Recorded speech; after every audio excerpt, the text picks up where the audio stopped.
Bonjour, donc dans cette vidéo, on va parler de ce qu'on appelle les fichiers. Donc le problème de l'ensemble de ce que nous avons présenté dans les différentes vidéos, c'est que tout ce qu'on fait, il est stocké au niveau de la RAM. Donc même les données, elles sont au niveau de la RAM. Le problème, c'est qu'on peut faire plein de choses avec nos structures, tableaux de structure, avec nos tableaux, avec tout ce que vous voulez, les chaînes, etc. Sauf que on ne peut pas stocker de données. Et on peut faire plein de travail et en fait réellement on ne peut pas stocker les résultats. Donc à chaque fois que nous allons refaire la même chose, on va avoir un problème. C'est qu'on doit toujours refaire les mêmes choses. Et tout ce qu'on a calculé une fois, on doit le refaire à chaque fois. On ne peut pas stocker ni des données, ni des résultats, ni rien du tout. Pourquoi? Parce que tout simplement la RAM est volatile. Et puisque la RAM est volatile, donc dès qu'on ferme, tout disparaît. Ce qui fait qu'on a un problème. Et donc la solution à ce problème-là, c'est de trouver un moyen de stocker ces données-là. L'un des moyens, c'est l'utilisation de ce qu'on appelle les fichiers. Donc les fichiers, ce sont en fait des documents que vous allez stocker au niveau de votre disque dur. On a deux types de fichiers. Le premier type de fichier, c'est les fichiers texte.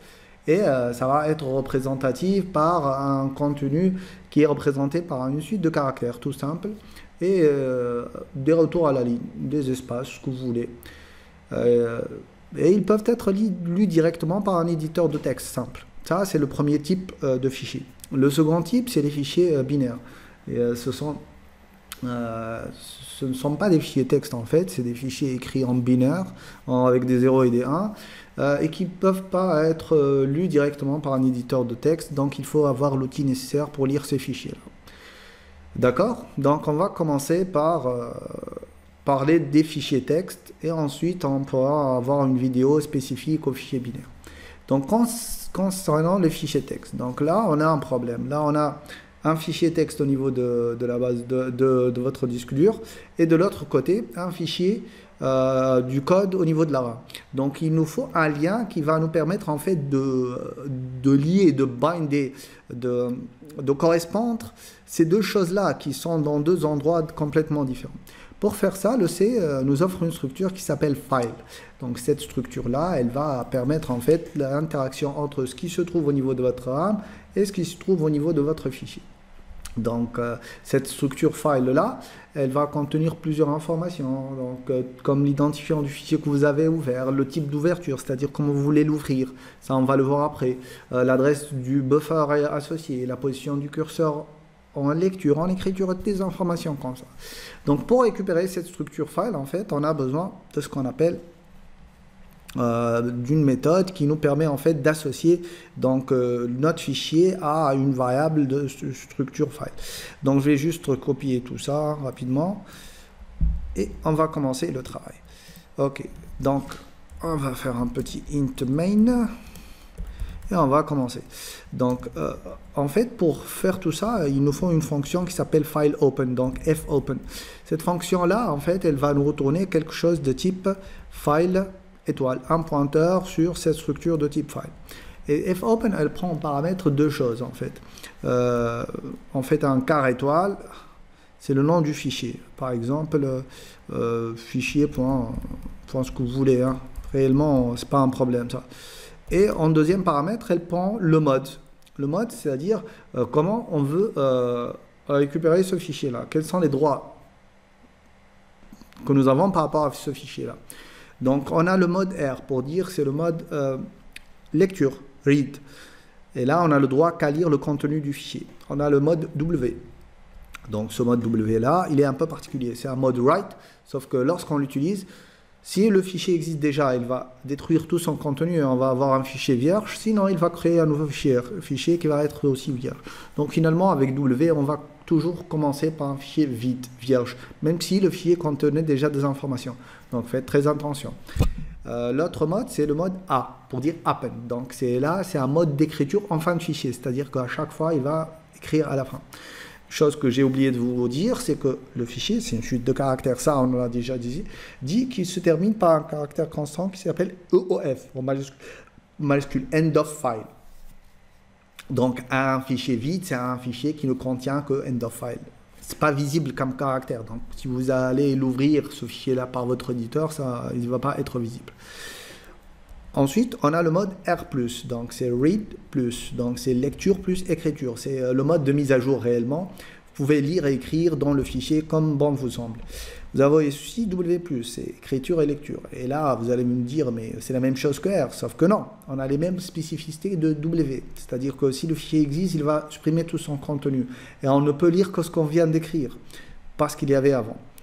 Et bien sûr, on peut écrire. Et on a le mode A+, où on peut écrire en fin de fichier plus la lecture. D'accord? On va tester maintenant les fonctions de lecture avec le mode R.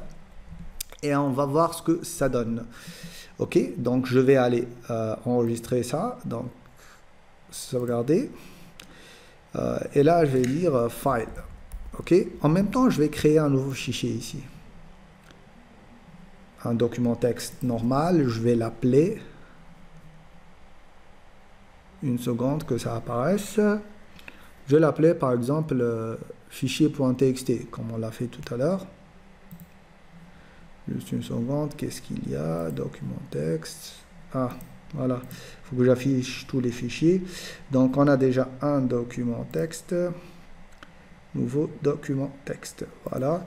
Là, je vais l'appeler fichier. Voilà, fichier.txt. Je vais supprimer les deux autres. Et je vais supprimer celui-là. Maintenant, je vais ouvrir ce fichier.txt. Et je vais y écrire des choses. Donc, je vais dire bonjour, TechWall, chaîne,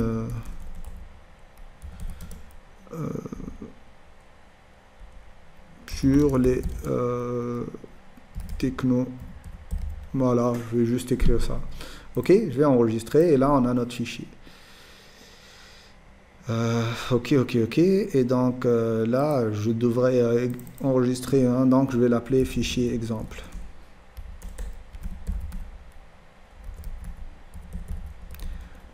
Voilà, ça marche.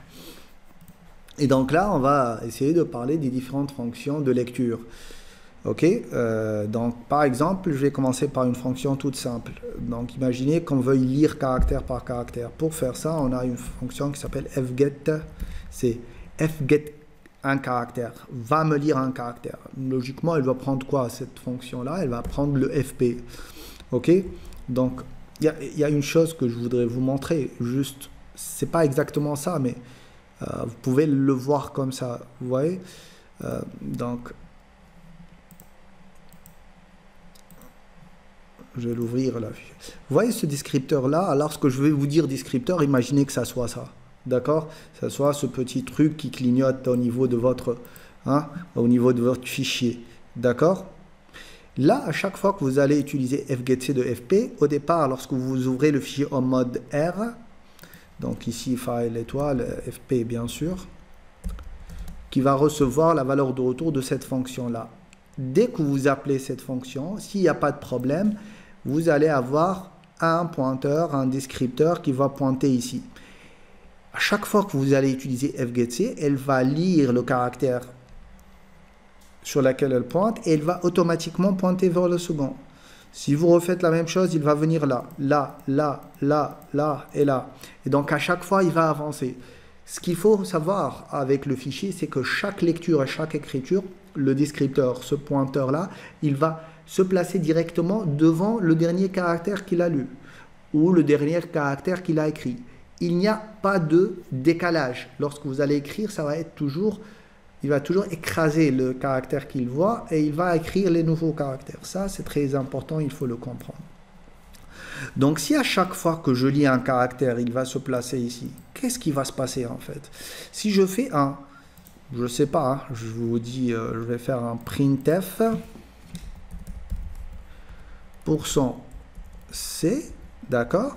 Et là, je vais lui dire, bah, tu vas m'afficher ce qui se trouve ici. OK? Et pour démontrer ça, on va faire deux appels à cette fonction-là. OK? Et on va voir ce que ça donne. Je vais exécuter mon code et on va voir ce qui se passe. Et là, on a BO. Ça montre que réellement, ce qu'on a dit est vrai. Qu'à chaque fois que je lis un caractère, il se déplace au caractère suivant. Donc, si je veux afficher l'ensemble de mon document, qu'est-ce que je dois faire? Ben, c'est tout simple. je vais venir ici lui dire quoi? Je vais lui dire while. Tant que le caractère que tu lis, donc le C égale à F get C de FP, il est quoi? Il est différent de end of file. Qu'est-ce que tu vas faire? Tu vas faire un putchar. Ouais, c'est l'équivalent de printf ou bien printf. Je vais prendre l'une de celles-là. Hop. Tu vas m'afficher ce caractère que tu viens de lire. Et on va voir que réellement, il va faire quoi? Il va commencer à lire et à avancer. Il va là. Ici, on va avoir juste C, car C. Et hop. Là, qu'est-ce qui va se passer? À chaque fois, il va lire le caractère actuel et il va se déplacer vers le suivant. Et là, il va lire la totalité du texte. Il va nous afficher. Bonjour. C'est quoi ça? Une seconde. Que je vois ce qui s'est passé. Fichier. Ouvrir. En fait, parce que j'ai pas fermé le fichier, que ça a provoqué un problème. Donc, l'équivalent de fopen, c'est fclose. Ça va fermer le fichier, l'accès à ce fichier-là. Et puisqu'on a eu un accès simultané, ça a coincé. Donc, juste une seconde. Sauvegarder sous. Et je vais juste aller ouvrir le fichier. OK.